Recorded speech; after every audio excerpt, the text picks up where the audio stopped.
राधे राधे। आप सभी को नमस्ते।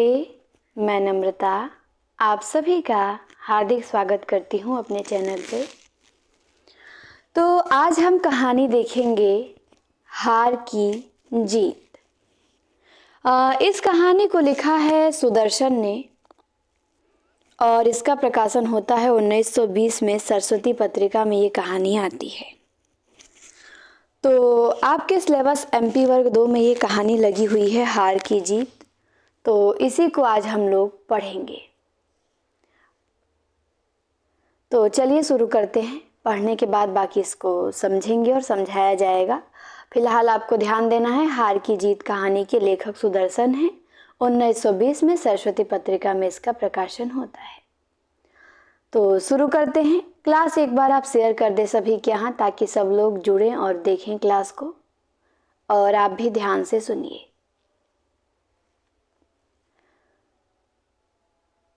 माँ को अपने बेटे और किसान को अपने लहलहाते खेत देखकर जो आनंद आता है, वही आनंद बाबा भारती को अपना घोड़ा देख के आता था।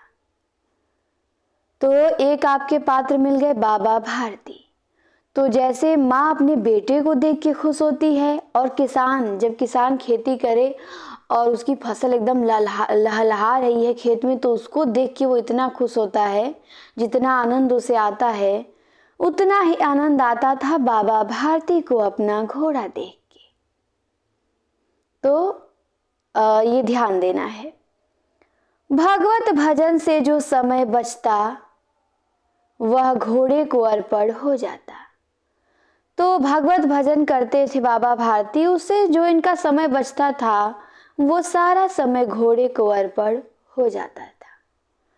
वह घोड़ा बड़ा सुंदर था, बड़ा बलवान था, और उसके जोड़ का घोड़ा सारे इलाके में न था।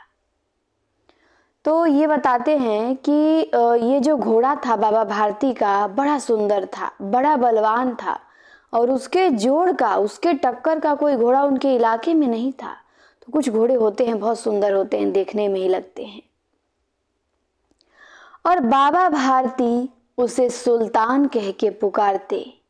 तो ये ध्यान देना है, बाबा भारती के घोड़े का नाम क्या था? सुल्तान था, और घोड़ा बड़ा सुंदर था, बलवान था।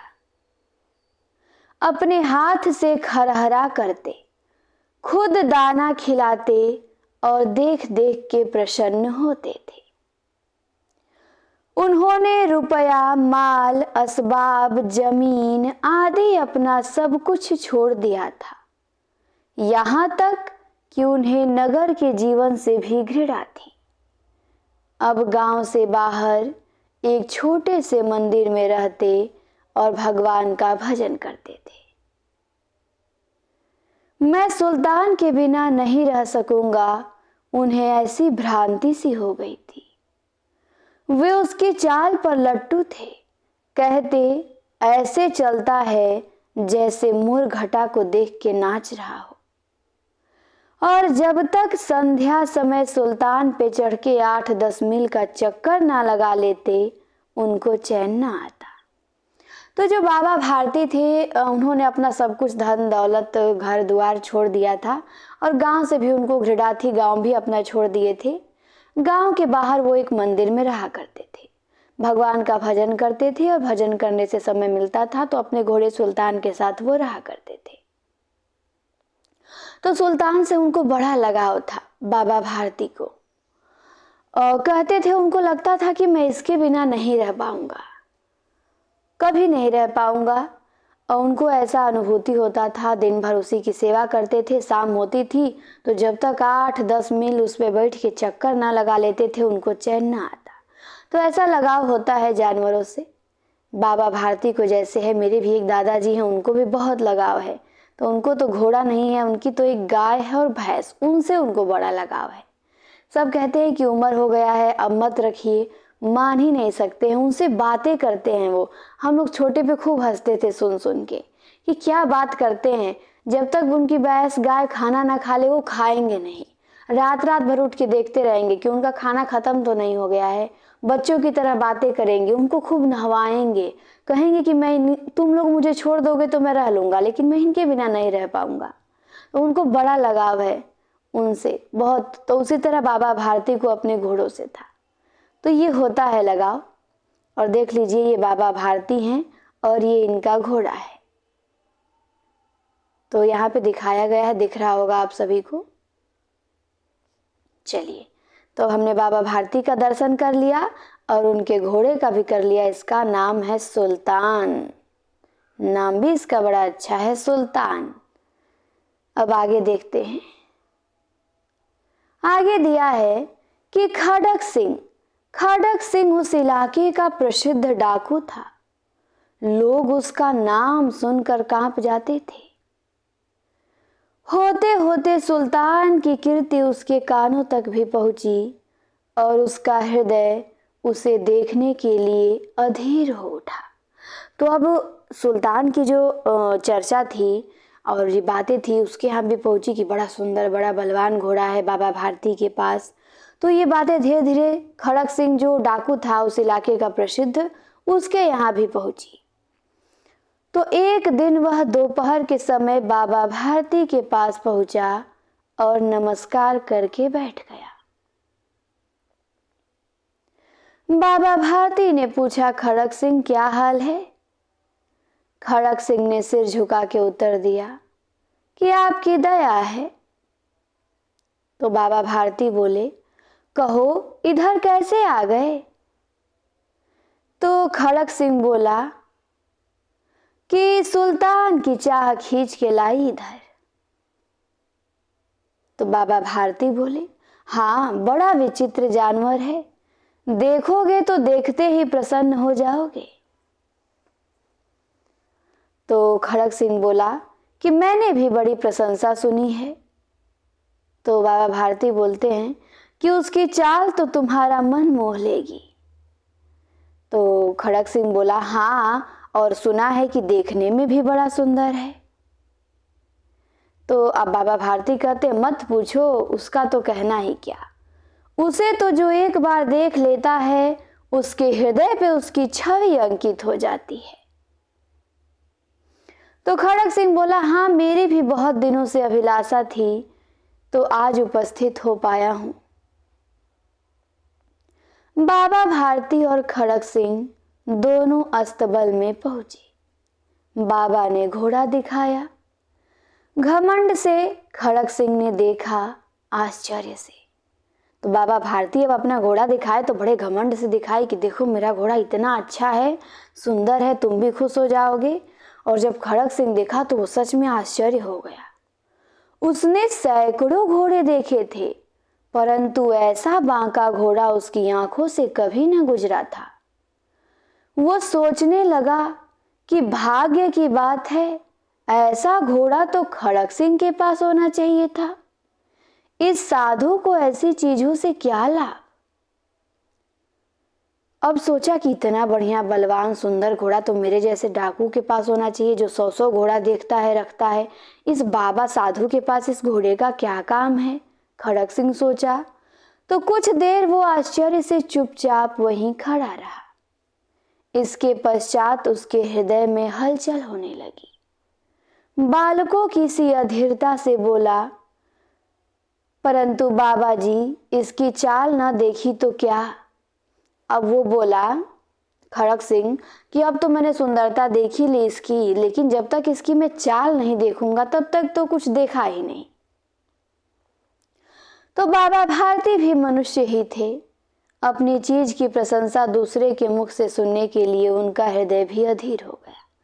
तो बिल्कुल ऐसा होता है, हम चाहते हैं कि हमारे पास जो चीज है सब उसको देखें, उसकी प्रशंसा करें। जैसे हम महिलाएं हैं या तो साड़ियाँ खरीद के लाते हैं तो सोचते हैं कि कोई देखे और प्रशंसा करे, बड़ा बढ़िया खरीद के लाई हो कम दाम में। तो वैसे बाबा भारती भी मनुष्य थे। तो ये सबके अंदर इच्छा होती है कि हमारा जो चीज़ है वो सबको पसंद आए। जैसे मैं वीडियो बनाती हूँ तो मैं चाहती हूँ मेरे वीडियो सबको दिखाऊं, कोई देखे या ना देखे। मेरे पापा नहीं देखते हैं, मैं उन पर ज़बरदस्ती भेजती हूँ कि आप देखिए तो ये इच्छा होती है कि सब देखें हमारी चीज़ को। और प्रशंसा करे। तो प्रशंसा तो बात की बात है, अच्छी होगी तो लोग करेंगे, नहीं होगा तो नहीं करेंगे, लेकिन इच्छा तो सबकी होती है। तो वैसे ही बाबा भारती थे, ये भी हम क्या थे, मनुष्य ही थे। तो इनकी भी इच्छा थी, अब विश्वास इन्होंने किया और घोड़े को दे दिया। तो उन्होंने घोड़े को खेल खोल कर बाहर लाए और उसकी पीठ पे हाथ फेरने लगे। एकाएक उचक कर सवार हो गए और घोड़ा हवा से बातें करने लगा। हवा से बातें करने लगा मतलब बहुत तेज एकदम रफ्तार में हो गया वो, और उसकी चाल को देखकर खड़क सिंह के हृदय पे सांप लौट गया। वह डाकू था और जो वस्तु उसे पसंद आ जाए उस पे वो अपना अधिकार समझता था। उसके पास बाहुबल था। अब खड़क सिंह समझता था कि जिस चीज मुझे पसंद आ गई वो मेरी होनी ही चाहिए।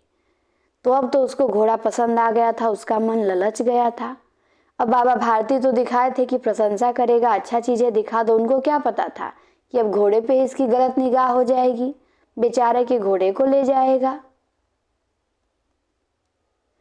तो खड़क सिंह उसके पास बाहुबल था और वो था बहुत बेरहमी।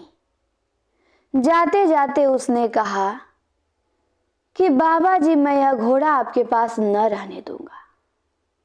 अब ये सुन के बाबा भारती डर गए। अब उन्हें रात को नींद न आती, सारी रात अस्तबल की रखवाली में कटने लगी। प्रति क्षण खड़क सिंह का भय लगा रहता, परंतु कई मास बीत गए और वह न आया। और जब कई दिन मास तक नहीं आया तो बाबा भारती, जब कोई घटना घटती है तो हम कुछ दिन तक सावधान रहेंगे, तो उसके बाद फिर हम लापरवाह हो जाते हैं। तो वैसे ही बाबा भारती भी अपना लापरवाह हो गए कि लग रहा है कि अब नहीं आएगा, और कुछ असावधान हो गए और इस भय को स्वप्न के भय की नाई मिथ्या समझने लगे। सोचे चलो अब आएगा नहीं, ऐसे ही बोल दिया था। तो अब थोड़ा वो असावधान हो गए। संध्या का समय था। बाबा भारती सुल्तान की पीठ पे सवार होके घूमने जा रहे थे। इस समय उनकी आंखों में चमक थी, मुख पर प्रसन्नता। कभी घोड़े के शरीर को देखते, कभी उसके रंग को, और मन में फूले न समाते थे। सहसा एक ओर से आवाज आई, ओ बाबा, इस कंगले की सुनते जाना। कंगले मतलब इस कंगाल की भी सुनते जाना बाबा। वो घोड़ा पे देखिए, यहाँ पे चढ़ के बाबा भारती जा रहे हैं अपना, यहाँ पे उनका घोड़ा है सुल्तान और ये बाबा भारती हैं। तो यहाँ से एक आदमी है, ये आवाज लगाता है, ओ बाबा, इस कंगाल की भी सुनते जाओ। तो अब देखिए क्या होता है आगे। आवाज में बड़ी करुणा थी। बाबा ने घोड़े को रोक लिया और देखा कि एक अपाहिज वृक्ष की छाया में पड़ा करा रहा है। बोले, क्यों भाई, तुम्हें क्या कष्ट है? अपाहिज ने हाथ जोड़कर कहा, बाबा, मैं दुखियारा हूं, मुझ पर दया करो। रामा वाला यहाँ से 3 मील है, मुझे वहां जाना है। घोड़े पर चढ़ा लो, परमात्मा तुम्हारा भला करेगा। तो अब अपाहिज कहता है बाबा से कि मुझे भी अपने घोड़े पे चढ़ा लो, यहाँ से 3 मील दूर रामा वाला है, वहां पे मुझे जाना है, और बड़ा दुखियारा हूँ, अपाहिज हूँ, तुम्हारी बड़ी दया होगी। तो ये सब बात बाबा भारती सुने। तो बाबा भारती पूछे कि अच्छा वहां जाके करोगे क्या, तुम्हारा कौन है वहां? तो अब बोला कि दुर्गा दत्त वैद्य का नाम आपने सुना होगा, मैं उनका सौतेला भाई हूं। बाबा भारती ने घोड़े से उतर के अपाहिज को घोड़े पे सवार किया और स्वयं उसकी लगाम पकड़ के धीरे धीरे चलने लगे। सहसा उन्हें एक झटका सा लगा और लगाम हाथ से छूट गई। उनके आश्चर्य का ठिकाना न रहा जब उन्होंने देखा कि अपाहिज घोड़े की पीठ पर तनकर बैठा है और घोड़े को दौड़ाए लिए जा रहा है। उनके मुख से भय, विस्मय और निराशा से मिली हुई चीख निकल गई। वह अपाहिज और कोई नहीं, डाकू खड़क सिंह था। बाबा भारती कुछ देर तक तो चुप रहे और कुछ समय पश्चात उन्होंने कुछ निश्चय करके पूरे बल से चिल्ला के बोला, जरा ठहर जाओ। खड़क सिंह ने आवाज सुन के घोड़ा को रोक लिया और उसकी गर्दन पर प्यार से हाथ फेरते हुए कहा। किसकी गर्दन पे? घोड़ा की गर्दन पे। खड़क सिंह प्यार से हाथ फेरते हुए बोला कि बाबा जी, यह घोड़ा अब न दूंगा। तो बाबा भारती बोले कि परंतु एक बात सुनते जाओ। खड़क सिंह ठहर गया। बाबा भारती ने निकट जाकर उसकी ओर ऐसी आंखों से देखा जैसे बकरा कसाई की ओर देखता है और कहा कि यह घोड़ा तुम्हारा हो चुका है, मैं तुमसे इसे वापस करने के लिए न कहूंगा, परंतु खड़क सिंह, केवल एक प्रार्थना करता हूं, इसे अस्वीकार न करना, नहीं तो मेरा दिल टूट जाएगा। तो खड़क सिंह बोला कि बाबा जी आज्ञा कीजिए, मैं आपका दास हूं, केवल यह घोड़ा ना दूंगा, बाकी तो आपकी सब बात मानूंगा। तो बाबा भारती बोले कि अब घोड़े का नाम न लो, लेकिन मैं तुमसे इस विषय में कुछ ना कहूंगा। मेरी प्रार्थना केवल एक यह है कि इस घटना को किसी के सामने प्रकट न करना। बाबा भारती बोले कि अब घोड़ा तो तुमने मुझसे छीन ही लिया है और जानते भी थे कि मैं कहूंगा भी तो अब ये देने वाला है नहीं, इसके पास इतनी शक्ति है, इतना बलवान है, खूंखार डाकू है, तो मेरे कहने का असर इस पे पड़ेगा नहीं। तो कहे कि अब तो तुमने छीन लिया है तो तुम्हारा हो ही गया, लेकिन ये जो घटना हुई कि तुमने एक अपाहिज का वेश धारण करके और मुझसे मदद मांग के मेरा घोड़ा चुराया, ये किसी से तुम बताना मत। तो ये सब बातें सुन के खड़क सिंह का मुंह आश्चर्य से खुला रह गया। उसे लगा था कि उसे घोड़े को लेके यहां से भागना पड़ेगा, परंतु बाबा भारती ने स्वयं उससे कहा कि इस घटना को किसी के सामने प्रकट न करना। देखिए यहाँ पे ये खड़क सिंह है, बैठा हुआ है घोड़े पे, और ये घोड़ा सुल्तान है और ये हमारे बाबा भारती हैं। यहाँ बाबा भारती खड़क सिंह से बातें कर रहे हैं। तो आपको यहाँ पे चित्र भी दिख गया होगा, बहुत अच्छा सा चित्र है। चलिए आगे देखते हैं। तो खड़क सिंह कहता है कि सामने प्रकट न करना मतलब इसका समझा नहीं, इसका क्या प्रयोजन हो सकता है। खड़क सिंह ने बहुत सोचा, बहुत समझा, परंतु उसको कुछ समझ न आया। अंत में हार कर उसने अपनी आंखें बाबा भारती के मुख पे गड़ा दी और पूछा कि बाबा जी, इसमें आपको क्या डर है, आप क्यों मना कर रहे हैं इस घटना को किसी को न बताने के लिए। तो बाबा भारती ने उत्तर दिया कि लोगों को यदि इस घटना का पता चले तो वो किसी गरीब पे विश्वास न करेंगे, दुनिया से विश्वास उठ जाएगा। और यह कहते कहते उन्होंने सुल्तान की ओर से इस तरह मुंह मोड़ लिया जैसे उनका उससे कभी कोई संबंध ही न रहा हो। तो ये बताते हैं कि जिस तरह तुमने मेरे से ये घोड़ा छीना, अगर घटना किसी को पता चली तो फिर लोगों का विश्वास उठ जाएगा दुनिया से और गरीबों की कोई मदद नहीं करेगा। अब वो तो गरीब समझ के कि अपाहिज है, चलो छोड़ ही देता हूँ, अपने पैदल पैदल चलूंगा, घोड़ा अपना लेके और इनको बैठा के छोड़ा। लेकिन अब ऐसी घटना कोई सुनेगा तो अब कोई सच में गरीब रहेगा, अपाहिज रहेगा, उसको मदद की जरूरत रहेगी, लेकिन कोई नहीं करेगा। उसे डर रहेगा कि कहीं गरीब के भेष में, लंगड़े के भेष में कहीं कोई डाकू ना हो, तो क्या प्रभाव पड़ेगा इसका समाज पे। तो बस इसे यही कहा बाबा भारती ने। इनकी सोच देखिए कितनी उच्च और कितनी अच्छी सोच है। बाबा भारती तो ये कह के चले गए, पर उनके शब्द खड़क सिंह के कानों में उसी प्रकार गूंज रहे थे। वो सोचता था कि कैसे ऊंचे विचार हैं, कैसा पवित्र भाव है। उन्हें इस घोड़े से कितना प्रेम था, इसे देखकर उनका मुख फूल की नाई की तरह खिल जाता था। वो कहते थे कि इसके बिना मैं रह भी न सकूंगा, और इसकी रखवाली में वो कई रात सोए नहीं। भजन भक्ति न कर रखवाली करते रहे, परंतु आज उनके मुख पर दुख की रेखा तक दिखाई न पड़ती थी, क्योंकि उन्हें केवल यह ख्याल था कि कहीं लोग गरीबों पर विश्वास करना न छोड़ दे। उन्हें अपना मतलब नहीं था कि मैं इस घोड़े के बिना नहीं रहूंगा, कैसे मेरा जीवन कटेगा, कितना मैंने इसको प्यार से पाला था, मेहनत से पोषा था, इसकी उन्हें कोई परवाह नहीं थी। उन्हें बस इसकी चिंता था कि लोगों का गरीबों पर से विश्वास न उठ जाए, कहीं कोई गरीब की मदद करने से इनकार न कर दे। बस इसकी चिंता थी उनको। अपने स्वार्थ से ऊपर उन्होंने दूसरों के रखा, गरीबों को रखा, समाज को रखा।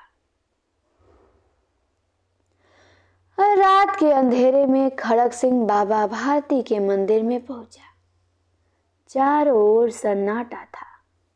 आकाश में तारे टिमटिमा रहे थे। थोड़ी दूर पर गांव के कुत्ते भौंक रहे थे। मंदिर के अंदर कोई शब्द सुनाई न देता था। खड़क सिंह सुल्तान की बाग पकड़े हुए था। वह धीरे धीरे अस्तबल के फाटक पर पहुंचा। फाटक खुला पड़ा था। किसी समय वहां बाबा भारती स्वयं लाठी लेके पहरा देते थे, परंतु आज उन्हें किसी चोरी, किसी डाके का भय न था। खड़क सिंह ने आगे बढ़ के सुल्तान को उसके स्थान पे बांध दिया और बाहर निकल के सावधानी से फाटक बंद कर दिया। और इस समय उसकी आंखों में पश्चाताप के आंसू थे। रात्रि का तीसरा पहर बीत चुका था और चौथे पहर आरंभ होते ही बाबा भारती ने अपनी कुटिया से बाहर निकले और ठंडे जल से स्नान किया। उसके पश्चात इस प्रकार जैसे कोई स्वप्न में चल रहा हो, उनके पांव अस्तबल की ओर बढ़े, परंतु फाटक पर पहुंचकर उनको अपनी भूल प्रतीत हुई और साथ ही घोर निराशा ने पांव को मन भर का भारी बना दिया और वे वहीं रुक गए। तो वो नहाए और नहा के कुटिया से निकल के स्नान किए और उसके बाद उनकी आदत ही थी अस्तबल की ओर जाना, तो गए, फिर जाके अस्तबल के दरवाजे पे रुक गए। उनको याद आया कि अब तो सुल्तान है ही नहीं। निराश होके आ गए। उनको क्या पता कि खड़क सिंह राठी को लाके बांध दिया था। तो फिर जब तक वो वहीं रुक गए तो घोड़े ने, सुल्तान ने अपने स्वामी के पांव की चाप को पहचान लिया और जोर से हिनहिनाया। अब ये सुन के बाबा भारती आश्चर्य और प्रसन्नता से दौड़ते हुए अंदर घुसे और अपने घोड़े को गले से लिपट के इस प्रकार रोने लगे मानो कोई पिता बहुत दिन से बिछड़े हुए पुत्र से मिला हो। बार बार उसकी पीठ पर हाथ फेरते, बार बार उसके मुंह पे थपकियां देते और कहते थे कि अब कोई गरीबों की सहायता से मुंह न मोड़ेगा। थोड़ी देर बाद जब वह अस्तबल से बाहर निकले तो उनकी आंखों से आंसू बह रहे थे। ये आंसू उसी भूमि पर ठीक उसी जगह गिरे थे जहां बाहर निकलने के बाद खड़क सिंह खड़ा होकर रोया था। दोनों के आंसुओं का उस भूमि की मिट्टी पर परस्पर मेल हो गया। और यही कहानी है आपके सुदर्शन की। तो बड़ी अच्छी और बड़ी छोटी सी कहानी थी और बहुत अच्छी कहानी है, हार की जीत। पढ़े तो थे कहानी, पर एक बार और पढ़ लिया आप लोगों के साथ, आप लोगों को पढ़ाने के लिए पढ़ लिए तो और अच्छा लगा। और बड़ी अच्छी कहानी है, सब कहानियां हमें पढ़ना ही चाहिए। तो इस कहानी से क्या बच्चों आपको सीख मिला है, बताइए। तो आप लोग तो बताएंगे नहीं। तो इस कहानी से ये सीख मिला है कि हारने का मतलब ये है कि अपने के अंदर का जो अहंकार है और जो आपका स्वार्थ है उसको आप सच्चे मानवता के लिए त्याग कर दें। जैसे बाबा भारती ने अपने अंदर के अहंकार को और अपने स्वार्थ को त्याग किया। किसके लिए? मानवता के लिए, गरीबों के लिए, इस समाज में अच्छाई बनी रहे उसके लिए, ताकि किसी पर से किसी का विश्वास ना टूटे। तो वहां पे उन्होंने नहीं, कुछ लोग होते नहीं, हम अपना अहंकार नहीं त्यागेंगे, चाहे ये दुनिया जल जाए, हम अपना स्वार्थ ही साधेंगे, चाहे कुछ भी हो जाए। लेकिन बाबा भारती ने महानता का परिचय दिया और अपने स्वार्थ को उन्होंने पीछे रखा और मानवता को उन्होंने आगे रखा। उनको कितना प्रिय था उनका घोड़ा, अपने बच्चे की तरह प्रिय था, फिर भी वो हंसते हंसते छोड़ दिए, क्योंकि जानते थे अब कुछ फायदा नहीं है। बस उन्होंने एक ही विनती किया कि इस घटना को तुम किसी को मत बताना। तो इस कहानी से यही सीख मिली। पूरी कहानी सुल्तान, बाबा भारती और खड़क सिंह के इर्द गिर्द घूमती रही। बाबा भारती कहाँ रहते थे? तो मंदिर के पास कुटिया में रहते थे, भगवत भजन करते थे। सुल्तान का रूप रंग भी आपसे पूछ सकता है, तो सुल्तान बड़ा सुंदर था, ये भी आपको ध्यान देना है। तो उम्मीद करते हैं कि ये कहानी आप लोगों को अच्छी लगी होगी और समझ में भी आई होगी कि इस कहानी का क्या उद्देश्य है। और कहानी से प्रश्न बनेगा तो मुझे विश्वास है कि आपने ये कहानी मुझसे पढ़ा है तो आप गलती नहीं करेंगे।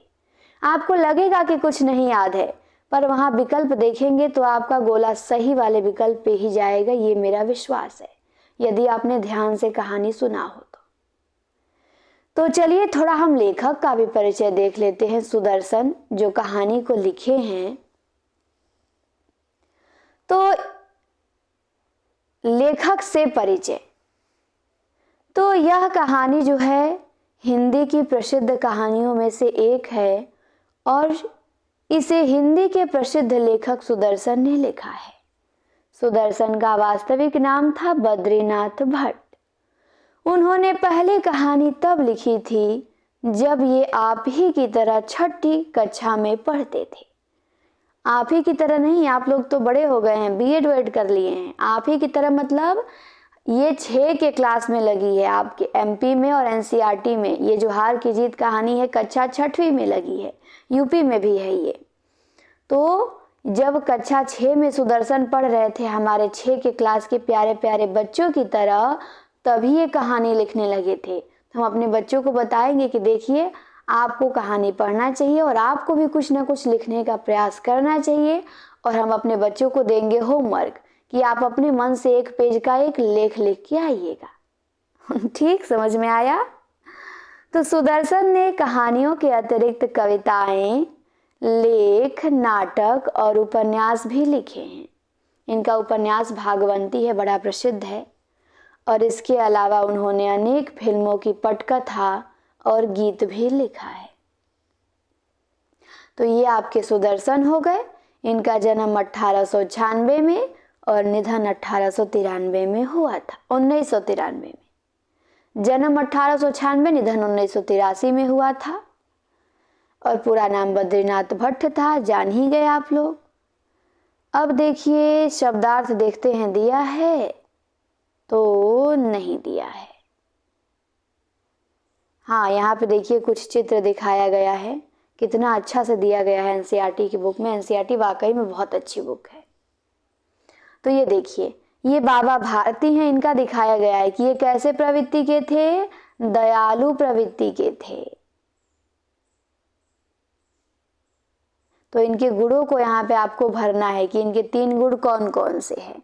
तो ये दयालु प्रवृत्ति के थे, उच्च विचार के थे और अहंकार इनके पास नहीं था, अहंकार त्यागे थे ये, तो बड़े अच्छे थे बाबा भारती। और डाकू खड़क सिंह कैसा था? तो बड़ा खूंखार था, बाहुबली था ये। और सुल्तान घोड़ा कैसा था? तो ये बड़ा सुंदर था, बलवान था, रूपवान था और इसकी दौड़ चाल इतनी तेज थी कि मानो आसमान से बातें कर रहा हो, ऐसा घोड़ा था ये। तो यही था।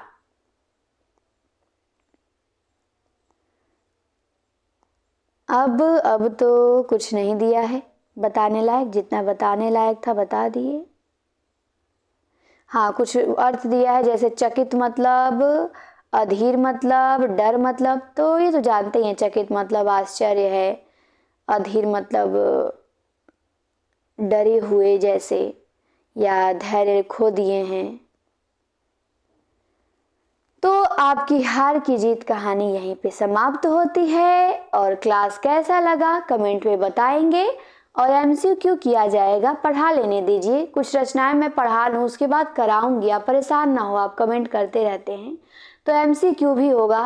लेकिन यकीन मानिए जब आप रचना पढ़े हैं और कोई एमसीक्यू केवल किया है, रचना नहीं पढ़ा है, तो वो कभी भी आपसे बेहतर नहीं कर पाएगा। और जो रचनाएं सुन रहा है, बताइए आप काम करते करते रचना पढ़ ले रहे हैं, सुन रहे हैं, और यहाँ से प्रश्न आप सही करके नौकरी लेंगे, तो रचना जरूरी है पढ़ना। कितना टाइम लगा? आधा घंटा टाइम लगा आपको पढ़ने में।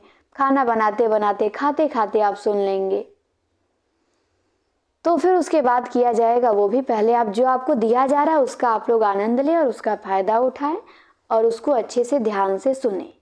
और पहली बार जुड़े हों सब्सक्राइब करें। पीछे की यदि सारी कहानी आपने न सुनी हो, MP वर्ग 2 नाम से प्लेलिस्ट है, जाके सुन सकते हैं। धन्यवाद, मिलते हैं आपसे अगली क्लास में। अब इस क्लास को यहीं पे समाप्त करते हैं।